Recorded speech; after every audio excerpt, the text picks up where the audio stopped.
Punjab Patiala railway ട്രാക്കിൽ സ്ഫോടനം. ഒരാൾ കൊല്ലപ്പെട്ടു. ഇന്നലെ രാത്രി 10 മണിയോടെയാണ് സംഭവം ഉണ്ടായത്. തിരിച്ചറിയാൻ കഴിയാത്ത വിധം ചിന്നിച്ചെറിയ നിലയിലാണ് മൃതദേഹം പോലീസ് കണ്ടെടുത്തത്.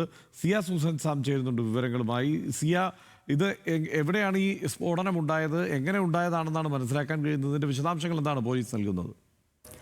നിലവിൽ ഗംപു അംബാല എന്ന് പറയുന്ന ഒരു റെയിൽവേ ട്രാക്കിന് സമീപമാണ് ഈ ഒരു സ്ഫോടനം ഉണ്ടായിരിക്കുന്നത്. രാത്രി 10 മണിയോടാണ് ഈ സ്ഫോടനം ഉണ്ടായത്. അതിന് സമീപത്ത് അടുത്ത് തന്നെയായിട്ട് ചിന്നിച്ചിത്ര നിലയിൽ ഒരു മൃതശരീരം കൂടെ കിട്ടി. പോലീസിന്റെ ആദ്യത്തെ ഒരു അന്വേഷണത്തിൽ കണ്ടെത്താൻ സാധിച്ചത് എന്താണെന്ന് വെച്ചാൽ, സ്ഫോടക വസ്തുക്കൾ വെക്കുന്ന സമയത്ത് പൊട്ടിത്തെറിച്ച് ആ ഒരു മരണത്തിൽ മരണപ്പെട്ടതാവാം. അദ്ദേഹവും ഈ കൊലപ്പെട്ട ആളും ഇതിന്റെ പങ്കുചേർന്ന ആളായിരിക്കും എന്നുള്ള ഒരു നിഗമനത്തിലാണ് ഇപ്പോൾ പോലീസ് എത്തിയിരിക്കുന്നത്. സ്ഥലത്ത് ഇപ്പോൾ ഈ ഒരു പരിശോധന ഫോറൻസിക്കും മുതിർന്ന ഉദ്യോഗസ്ഥരും ചേർന്ന് അന്വേഷണം ആരംഭിച്ചു കഴിഞ്ഞിരിക്കുകയാണ്.